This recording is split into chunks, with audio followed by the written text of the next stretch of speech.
Hello and welcome back to Might and Magic, World of XEEN. Let's go and tackle the final area of the game. The Clouds of the Ancients. So, this place.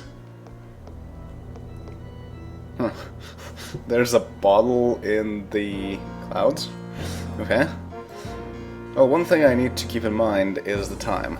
As usual, since these clouds are not solid, if it's past 4 AM in the morning, we'll fall down. But anyway, I want to jump and see what's in the sign. New World Computing. King's Bounty! Inherit the Earth. I guess that's plugging for other New World Computing games. King's Bounty is, in fact, the predecessor of Heroes Might and Magic 1, a strategic quest. So, that's very appropriate. The message reads, "It's a long road ahead, so rest where you can. But don't forget to recast your spells. Signed, the Dragon Pharaoh." Oh. So... he was here, I guess. But yes, in this place, teleport doesn't work. Etherealize works, but it only transports you one tile forward, so there's no point to that. Also, I wonder if it's actually possible to fall down by walking off like that. Because as you can see, it's the end of the map here. I wonder. Okay, now it's 7 PM. Rest stop. I think we're good to get to the next rest stop. And there are more signs here. Empire Deluxe. Space Ward Ho! Well, I have heard of that. It's quite known.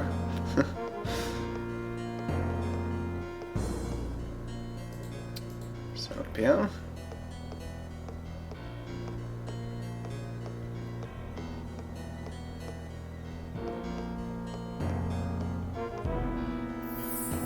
Vegas games. Yep. Planet's Edge. Yep. It really is... I don't know, actually, if Vegas Games was made by New World Computing. I always thought it was by 3DO.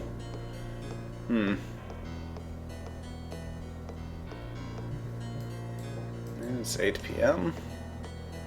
Still plenty of time left. And we are already up to the next rest stop.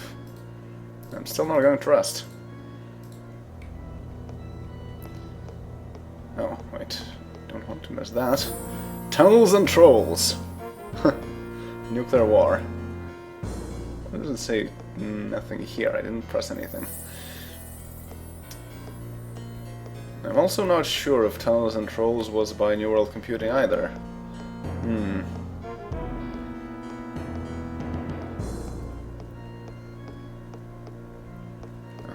And this is where we started off. So basically, the whole map is quite like that. It's just a huge spiral going to the middle of the place.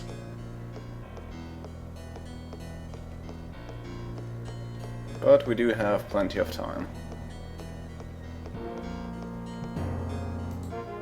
9 PM. We still have plenty of time. Rest stop. Let's see, will we even need to rest before we reach the center? I'm not entirely certain. Because unlike outside, this is considered to be a bit of a dungeon, so time doesn't pass that quickly here. But yes, at this point, we're no longer connected to the edges of the map, so we don't get to see any more signs about other games.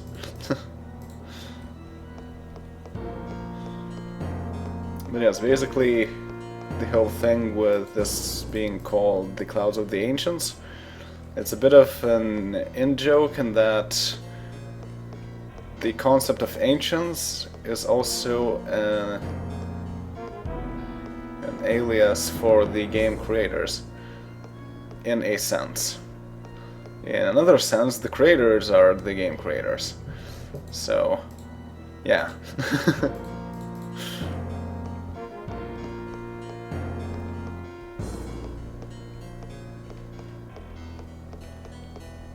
Alright, so we're going in a spiral. Not much is going on. But I guess this is a good time to think through the whole game. And yeah, so I have actually thought about my thoughts that I want to say after the ending of the game, but I think I'll leave them for that moment in time. Oh, 2 squares. How unusual. 12 AM. I'm still good. Except if I press the wrong button.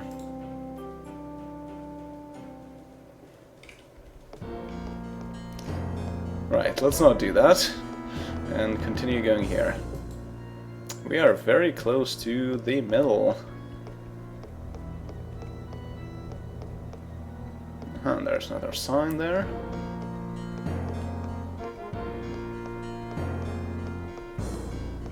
Rest stop. 1 AM.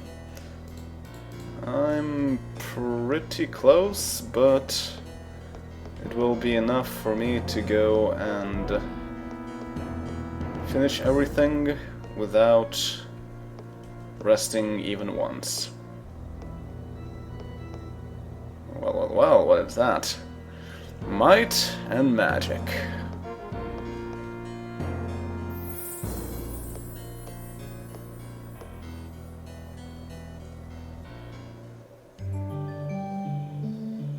Congratulations, adventurers! Let the unification ceremony begin.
Congratulations.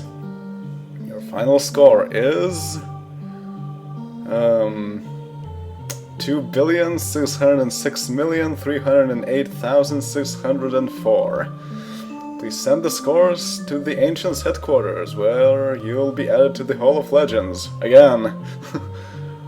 New World Computing. Alright.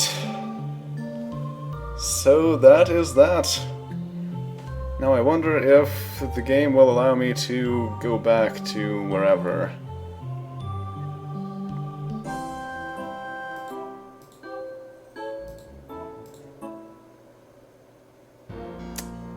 Yeah, it just dumps us back here before the Unification ceremony. Well, to be fair, probably we shouldn't be able to continue doing anything after it, because, yeah, the world kind of isn't the same anymore after that. In fact, it makes me wonder if the people there actually survived, because from the cutscene it looked like the shell went around the planet and trapped everyone else inside, so, yeah. Well, anyway, that is the end of Might and Magic: World of XEEN. So now, my thoughts about this game. Well, starting from the gameplay, one thing that is my main outtake from this game is that it's super short. Like, compare that to Isles of Terra, where I have over 100 videos, like well over 100 videos for it. And for this game I have only 80-something videos.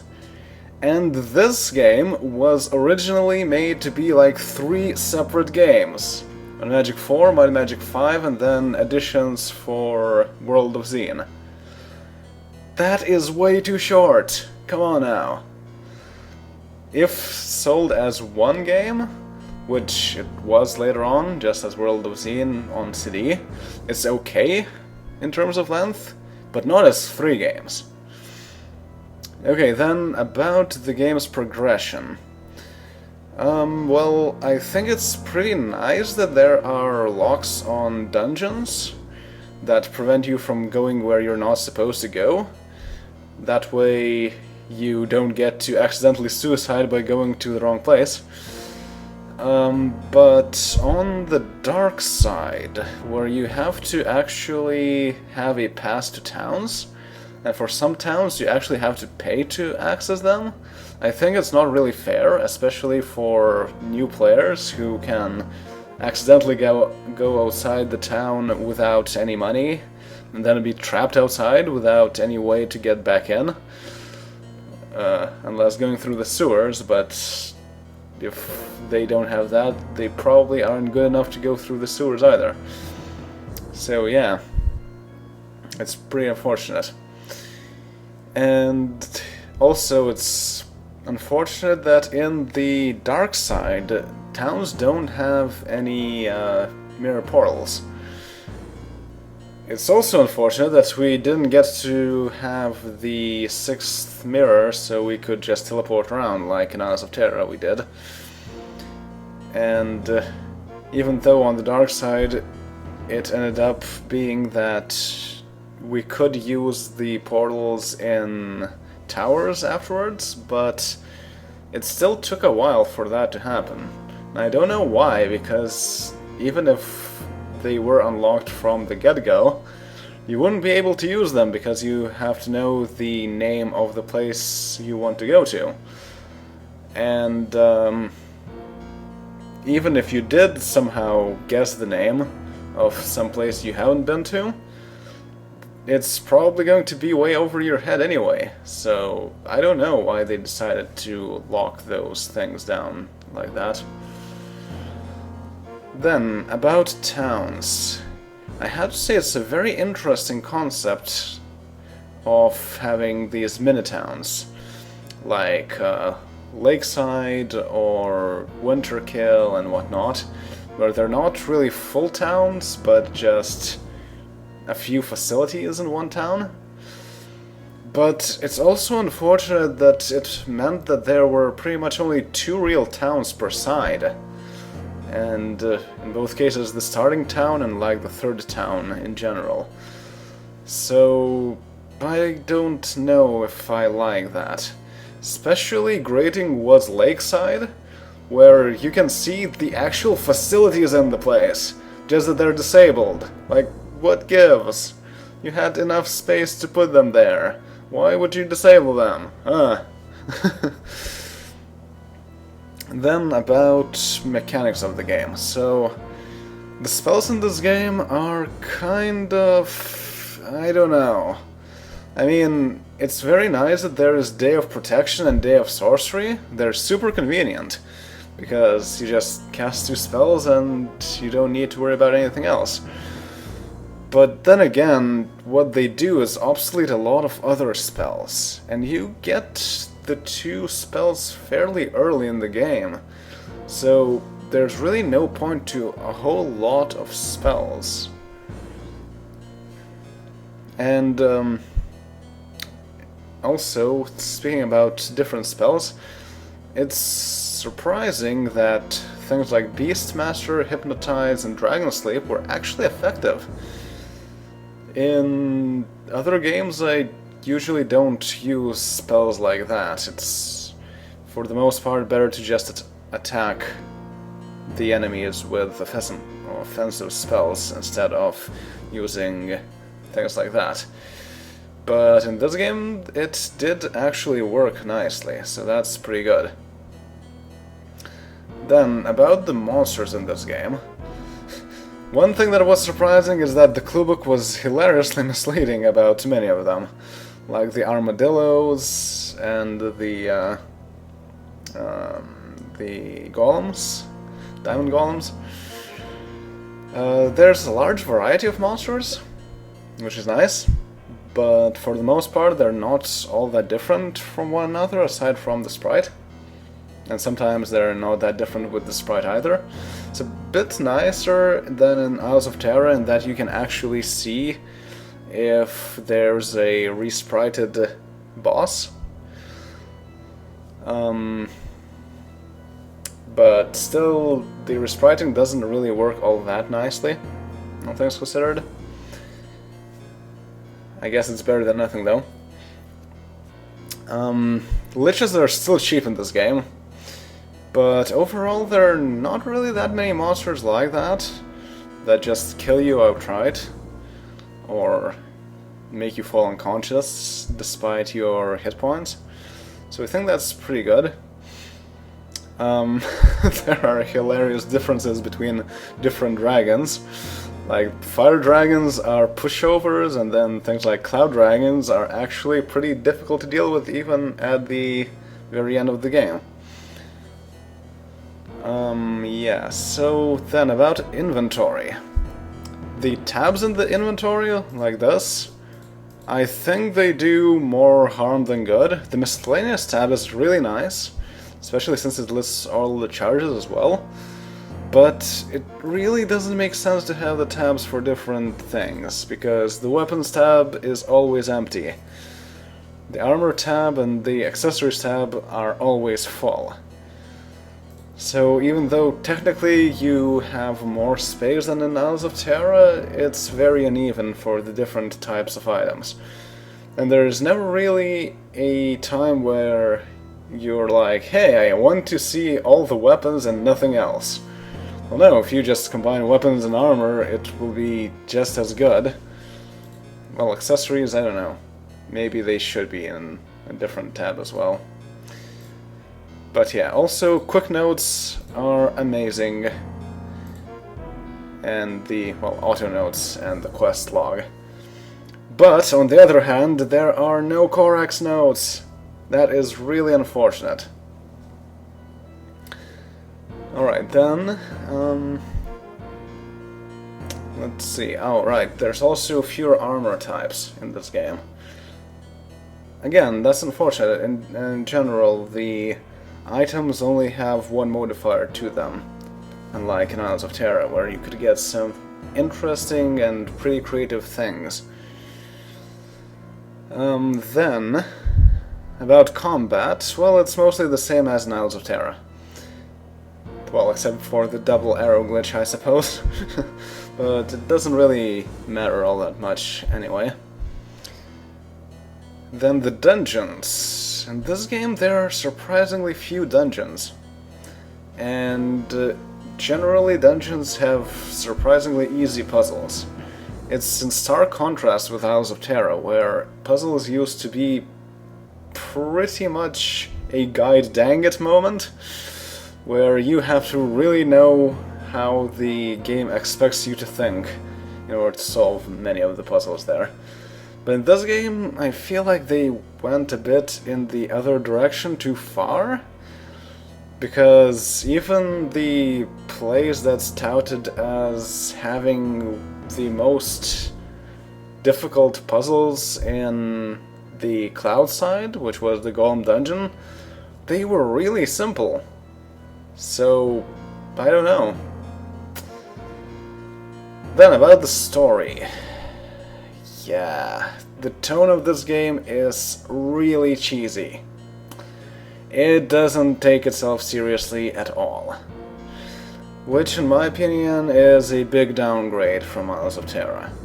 I mean, even Queen Calindra's story, which is pretty much the most tragic part of this game, well, I suppose if you don't count Korak, but then that was very short. But even Queen Calindra's story is taken for laughs mostly, and is magically resolved in the end.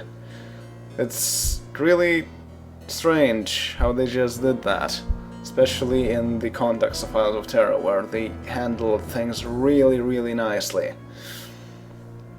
However, this game did have a lot more information on the Ancients. By far the most information on the Ancients in the entire series, both in the past and in the future games that we'll be playing. So that's one nice point for this game. Then about the audio.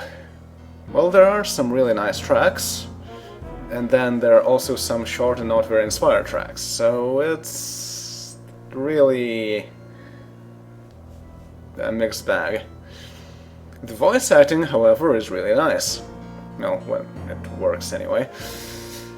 And it's a bit unfortunate that it never really came back, but then I can understand why it never came back, because it's really a difficult undertaking to voice every NPC in the game. Then, about the video and the graphics. They are definitely improved over Isles of Terra. The shading is nicer, the models look better, they reworked even some of the sprites that they ported over from Isles of Terra. The cutscenes are nice, although they can get a bit repetitive at times, like for those dungeons and towers.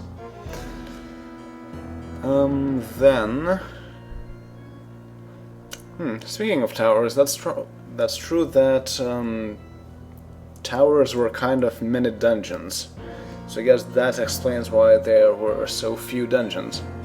So I guess that's not too bad, because towers and dungeons have a bit different flavor to them. What else? Oh, right. Time. So now there are no more working hours for the facilities in the towns.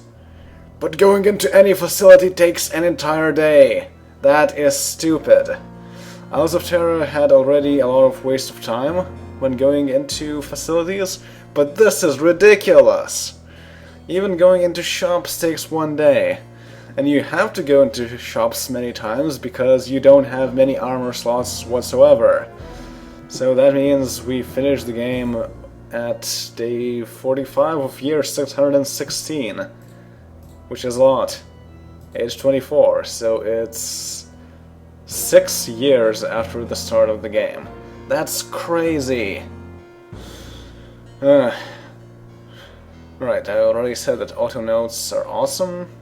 However, what is not awesome is not being able to scroll fast in lists. Both in the auto notes, well, I guess in the auto notes you can use page down to scroll faster, but it's still a bit annoying. There's also no way to, like, remove auto notes or insert auto notes. Also, wow. Null. That is a hilarious bug. Yeah, so also the same goes for items. Can I? Yeah, I can scroll items and quests. Yeah, some quests are eternal, but I cannot scroll awards in any way. Page up and page down doesn't work. You have to press these or use your arrow keys. And you also cannot scroll the spell list. If you press, it just goes once, so you have to keep clicking. It's annoying. Then another downside is there are no more hirelings. Isles of Terror had the best, by far best, way of handling hirelings in the entire series. And this game simply got rid of them. I really don't like that. Now, I didn't really use hirelings for what they were supposed to be used in Isles of Terror, but that's because I used the clue book and I actually knew where I was supposed to go at all times.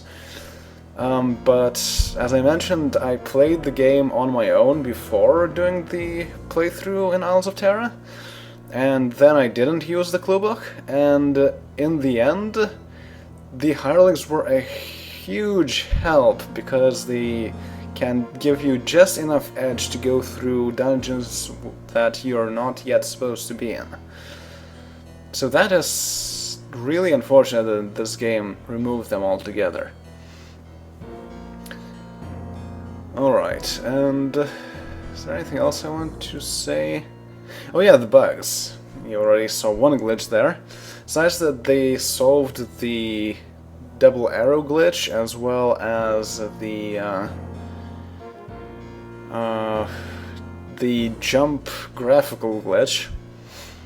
But then there are different bugs in this game, like sarcophagi that are impossible to open whatsoever, and also very annoying stat boosters that go to waste if you press escape in order to check which person you want to give the boost to. Very bad if it's XEEN power juice and you lose 5 levels because of that. But yeah, so overall I'd say that after playing this game and being able to compare directly to Isles of Terror, I can agree that it's about as good as Isles of Terror because of the information on Ancients mostly, as well as better graphics. But still, I think Isles of Terror holds better, just a bit better, because of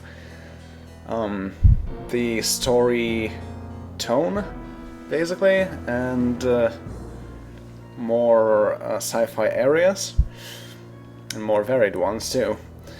So yes, I still like Isles of Terra more, but World of XEEN is close by. Alright, so other versions of this game are definitely not as good. As far as I know, there's only one different version of this game. It is the floppy version, which is the same as this one, except that it lacks voice acting. And then about mods. This game is quite easily moddable at this point, because people figured out how to do it fairly early on. In fact, surprisingly early on.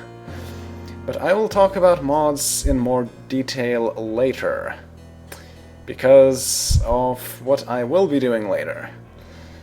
Well, what I'll be doing right after this is, I think, first I'll upload all the Might and Magic 4 music with different sound fonts.